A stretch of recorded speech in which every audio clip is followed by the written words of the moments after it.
வணக்கம், நான் உங்கள் நண்பன் புதுயுகம் போட்டித் தேர்வர்களின் துணைவன். இன்றைக்கி நம்ம பார்க்க போகிறது என்ன அப்படின்னா பர்சன்டேஜ், தமிழில் சதவிகிதம் அப்படிங்கிறது. சரி, சதவிகிதம் அப்படிங்கிறது என்ன? இப்போது நம்ம ஜவுளி கடைகள் மற்ற இடத்துலலாம் பார்த்துருந்தோம் அப்படின்னா 10%, 20% தள்ளுபடின்னு கொடுத்துருப்பாங்க. இப்போ எக்ஸாம்பிளுக்கு 2% அப்படின்னு இருக்குது. அப்போ அந்த 2%னா என்ன? இதை எப்படி நம்ம நார்மல் நம்பரில் சொல்கிறது அப்படின்னா 2 இந்த பர்சன்டேஜ் அப்படிங்கிற சிம்பிள் இருக்கு இல்லையா, அதை எப்படி கன்வெர்ட் பண்ணணும் அப்படின்னா /100. அவ்வளோதான், வேறு ஒன்றுமே கிடையாது. இந்த மாதிரி சிம்பிள் கான்செப்ட் தான் இந்த பர்சன்டேஜில் இருக்கிறது. பர்சன்டேஜ் இருக்கிறதுலே ரொம்ப சின்ன யூனிட், அது மட்டும் இல்லாமல் ஈஸியாக மார்க் வாங்கக்கூடிய யூனிட். சரியா? சரி, இதில் பார்க்கலாம். First question, what percentage is 15 paise of 2 rupees 70 paise? 2 ரூபாய் 70 பைசாவில் 15 பைசா என்பது எத்தனை சதவீதம்? இந்த ஆஃப் அப்படின்னு இருக்கு இல்லையா, இதற்கு அடுத்து வரக்கூடியது எப்போதுமே டினாமினேட்டரில் இருக்கணும். சரியா? ஏன்னா அதான் பெரிய யூனிட்டாகவும் இருக்கும். சரி, இப்போ இங்கே 2 rupees 70 பைசே இருக்குது, அதை அப்படியே எழுதிடலாம். 2 rupees 70 பைசே, இது டினாமினேட்டரில். மேலே இருக்கிறது 15 பைசே. இது நார்மல் நம்பராக இருக்குது, இதை பர்சன்டேஜை மாற்றுறதுக்கு × 100. சரி, இதெல்லாம் ஓகே. இப்போ நம்ம அப்படியே ஈஸியாக கேன்சல் பண்ணிடலாமா அப்படின்னா, இங்கே ருப்பீஸ் அண்ட் பைசேயில் இருக்குது, இங்கே 15 பைசேயில் இருக்குது. எப்போதுமே ஒரு சிஸ்டத்தை, அதாவது ஒரு நம்பர்ஸை கேன்சல் பண்ணணும் அப்படின்னா மேலே கீழே ஒரே மாதிரி யூனிட் இருக்கணும். அப்போ இங்கே மேலே கீழே ஒரே மாதிரி யூனிட் இருக்கா அப்படின்னா இல்லை, இங்கே பைசாவில் இருக்குது, இங்கே ருப்பீஸ் அண்ட் பைசாவில் இருக்குது. அப்போ ரெண்டையும் முதல்ல ஒரே யூனிட்டுக்கு கன்வெர்ட் பண்ணணும். ஒரு ரூபா அப்படிங்கிறது நமக்கு 100 பைசா. சரியா? அப்போ இங்கே நமக்கு இருக்குது 2 rupees இருக்குது, அப்போது 200 பைசே அப்படிங்கிறது 200 பைசே. இந்த 2 rupee அப்படிங்கிறத 200 பைசேன்னு எழுதலாம். ப்ளஸ் இது ஒரு 70 பைசே. டோட்டலாக டினாமினேட்டரில் எவ்வளோ இருக்குது அப்படின்னா 270 பைசே. அப்போ டோட்டலாக இருக்கக்கூடிய 270 பைசாவில் நமக்கு 15 பைசே அப்படிங்கிறது எவ்வளோ, அது எவ்வளோ பர்சன்டேஜ் அப்படிங்கிறது தான் சம்மு. சரியா? இப்போ இதில் பைசா கேன்சல் ஆகிடும், 0க்கு கேன்சல் ஆகிடும். இங்கே 5 3s are 15, 9 3s are 27, 9 3 27, 5 3 15. Remaining இருக்கிறது என்ன அப்படின்னா 5 × 10 அப்படிங்கிறது 50/9. இதுதான் நமக்கு வந்த ஆன்சர். சரி, இந்த ஆன்சர் ஆப்ஷனில் இருக்கான்னு பார்ப்போம். ஃபஸ்ட் ஆப்ஷன் ஏ அப்படிங்கிறது 5/9, ஆப்ஷன் பி அப்படிங்கிறது 9/5/9, ஆப்ஷன் சி அப்படிங்கிறது 4/5/9, ஆப்ஷன் டி அப்படிங்கிறது 9/5. சரி, இது எல்லாமே மிக்சடு ஃப்ராக்ஷன், கலப்பு பின்னத்தில் இருக்குது. ஆனால் நமக்கு ஆன்சர் என்னத்தில் இருக்குது? பின்னத்தில் இருக்குது. அப்போ இந்த ஒன்று இந்த பின்னத்தை கலப்பு பின்னமாக மாற்றணும், அதாவது மிக்சடு ஃப்ராக்ஷனை மாற்றணும். சரி, மிக்சடு ஃப்ராக்ஷனை மாற்றணும். இல்லை அப்படின்னா இந்த மிக்சடு ஃப்ராக்ஷனாக கன்வெர்ட் பண்ணணும். இப்போ நமக்கு ரொம்ப ஈஸியான வழியாக இந்த மிக்சடு ஃப்ராக்ஷனை ஈஸியாக கன்வெர்ட் பண்ணிட்டு போயிடலாம். இப்போ இதை 5/9 இருக்குது. 9 × 5 அப்படிங்கிறது 45 + 5 50. அப்போ 50/9, அதுதான் நமக்கு வந்த ஆன்சரும் கூட. அப்போ இதுதான் சரியான விடை. ஆப்ஷன் ஏங்கிறது சரி. Okay, next second question, what percentage is 40 paise of 2 rupees? 40 paisa அப்படிங்கிறது ஆஃப்னு வந்துருச்சு, ஆஃப்னுக்கு அடுத்து வரக்கூடிய டேர்ம் அப்படிங்கிறது டினாமினேட்டரில் வரணும். அப்போ 2 rupeesல 40 பைசே அப்படிங்கிறது எவ்வளோ பர்சன்டேஜ் அப்படிங்கிறதுக்கு 100.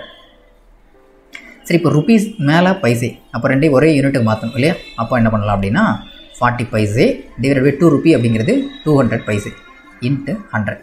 இந்த 00 கேன்சல் ஆகிடும்.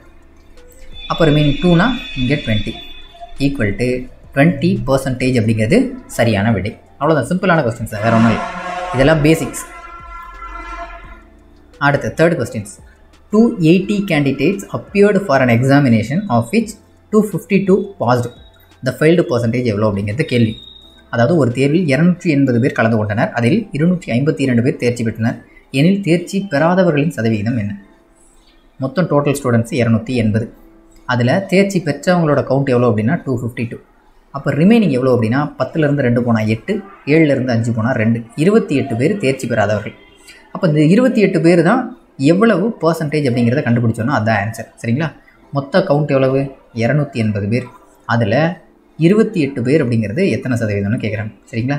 வேறு ஒன்றும் இல்லை, இதை நம்ம சிம்பிளாகவே போட்டுடலாம். முதல்ல டீட்டெயிலாகவும் சொல்லிடுறேன். 280 பேர் இருக்காங்க அப்படின்னா அதுதான் 100%. அதில் 28 பேர் அப்படிங்கிறது எக்ஸ் எத்தனை பர்சன்டேஜ் அப்படிங்கிறது கொஸ்டின். அப்போ இந்த எக்ஸை மட்டும் வச்சுட்டு இந்த 28 இந்த மாதிரி கிராஸ் மல்டிப்ளிகேஷன் பண்ணிடலாம். அப்போது 28 இந்த பக்கம் வந்தது அப்படின்னா 100 × 28 / 280 = x. 0 கேன்சல் ஆகிடும், 28 கேன்சல் ஆகிடும். அப்போது x = 10%. அவ்வளோதான் ஆன்சர். அப்போது ஆப்ஷன் பிங்கிறது சரியான விடை. சரி, இதை எப்படி நம்ம வேறு எப்படியாவது ஈஸியாக கண்டுபிடிக்கலாமா அப்படின்னா, எப்போதுமே 280 ஒரு நம்பர் இருக்கு இல்லையா, இதில் 10% அப்படிங்கிறது 10/100. எப்போதுமே இந்த ஒரு ஜீரோ ஆட்டோமேட்டிக்காக கேன்சல் ஆகிடும். அதனால் இதை கன்சிடர் பண்ண வேண்டாம். ஒருவேளை 10%ன்னு கேட்டிருந்தா இங்கே எந்த டிஜிட் இருந்தாலும் ஃபைனலாக இருக்கக்கூடிய அந்த ஒரு டிஜிட்டை மட்டும் கேன்சல் பண்ணால் போதும். ரிமைனிங் இருக்கிறது தான் நமக்கு பர்சன்டேஜ். இப்போ நமக்கு 28 அப்படிங்கிறது எத்தனை பர்சன்டேஜ் ஈஸியாக கண்டுபிடிக்கிறதுன்னு 280 இருக்குது. நமக்கு எவ்வளோ பர்சன்டேஜ்? ஒரு ஜீரோ கேன்சல் பண்ணால் அதே நம்பர் தான் வருது. அப்போ அதான் 10%. சரியா? அதாவது 280 10 மடங்காக பிரிக்கணும். 28 சொல்லி அப்படியே எழுதணுன்னா 10 முறை எழுதலாம். அப்போது ஒரு முறை அப்படிங்கிறது 10%. அப்போ 10 முறை வந்ததுன்னா 10 × 10 அப்படிங்கிறது 100% ஆச்சு. சரியா? அதனால் ஈஸியாக மாற்றுறதுக்கு 280ல் ஒரு 10% அப்படிங்கிறது 28. அப்போ 10% அப்படிங்கிறது ஆன்சர். ஓகேவா? Next 4th some. 450 ஆப்பிள்களில் 30% அழுகிவிட்டது எனில் நல்ல ஆப்பிள்களின் எண்ணிக்கை எத்தனைன்னு கேட்டிருக்காங்க. 30ங்கிறது சதவீதத்தில் கொடுத்துருக்காங்க. நல்ல ஆப்பிள்களோட எண்ணிக்கையை கவுண்டில் கேட்டிருக்காங்க, இன் நம்பர்ஸில். ஓகேவா? 30% of apples out of 450 are rotten, அழுகி போயிடுச்சு. How many apples are in good condition அப்படிங்கிறது கேள்வி. மொத்தம் டோட்டலாக இருக்கிறது 450 ஆப்பிள்ஸ் இருக்குது. சரிங்களா? இதுதான் டோட்டல் கவுண்ட். இதில் 30% ரோட்டன் அழுகிடுச்சு. இப்போ நம்ம மேலே சொன்ன சம் மாதிரியே பார்க்கலாம். 450 இருக்கு இல்லையா, இதில் 10% என்ன? ஒரு ஜீரோ கேன்சல் பண்ணிட்டோன்னா ரிமைனிங் 45 ஆப்பிள் அப்படிங்கிறது 10% இல்லையா? இவ்வளோ தான். இப்போ நமக்கு என்ன கேட்டிருக்காங்க? 30% ஆப்பிள் அழுகி போயிடுச்சு. அப்போ 10% 45 அப்படின்னா இதை 3ஆல் பெருக்குனா நமக்கு என்ன கிடைக்கும்? 30%. அதே மாதிரி 45 3ஆல் பெருக்குனா இங்கே 30%க்கான ஆப்பிள் கவுண்ட் கிடச்சிடும். அப்போ 345 அப்படிங்கிறது 135. அப்போ 135 ஆப்பிள் அப்படிங்கிறது அழுகி போயிடுச்சு. ஏன்னா 30% ரோட்டன்னு கொடுத்துட்டாங்க. அப்போ 450 ஆப்பிள்ஸில் 135 அழுகி போயிடுச்சு அப்படின்னா 10லேருந்து 5 போனால் 5, 4லேருந்து 3 போனால் 1, 4லேருந்து 3 போனால் 1, 315 ஆப்பிள்ஸ் அழுகாமல் இருக்குன்னு நல்ல கண்டிஷனில். இவ்வளோ தான் சம், ஈஸியான சம். அப்போ 315ங்கிறது ஆன்சர்.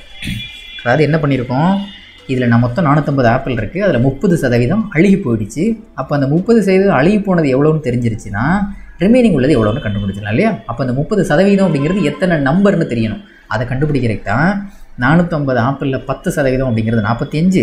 அப்போ 30%னா 3ஆல் பெருக்குனா இது 30% கிடச்சிரும். அப்போ இதையும் 3ஆல் பெருக்கணும்னா 135 ஆப்பிள் வரும். 135 ஆப்பிள் அப்படிங்கிறது 30% ஆப்பிள்ஸ் அது அழுகி போயிடுச்சு. ரிமைனிங் எவ்வளோ இருக்கும்? 315. அவ்வளோதான். இதுதான் ஆன்சர். ஓகேவா? அடுத்த 5th question. The value of a machine depreciates by 10% each year.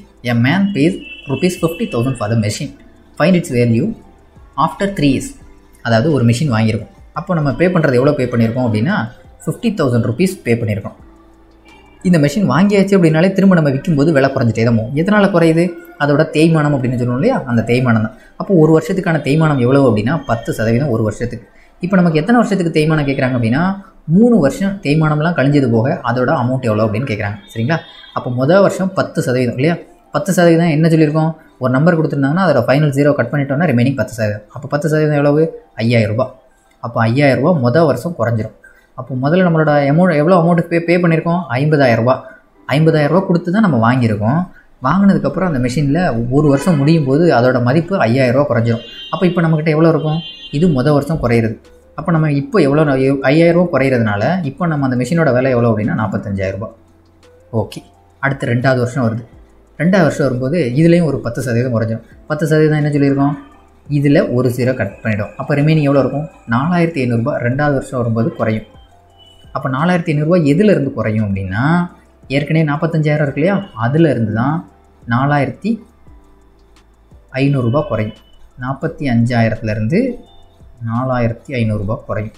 அப்போ 0 0 10லேருந்து 5 போனால் 5, ரிமைனிங் 41லேருந்து 4 போனால் 37500 ரூபா இருக்குது. அடுத்து 3வது வருஷம் இதுலேயும் 10% குறையுது. 10% என்ன? ஒரு ஜீரோவை கேன்சல் பண்ணணும். அப்போ 3750 ரூபா குறையும். இது 3வது வருஷம். இப்போ நம்மக்கிட்ட அந்த மிஷினோட விலை எவ்வளோ இருக்குது? 37500 இருக்குது. இதில் 3750 ரூபா குறையுது. அப்போ 0 10ல் 5 போனால் 5, திரும்ப 14ல் 7 போனால் 7, 36ல் 3 போனால் 33. 6ல் 3 போனால் போகணும் 33,750.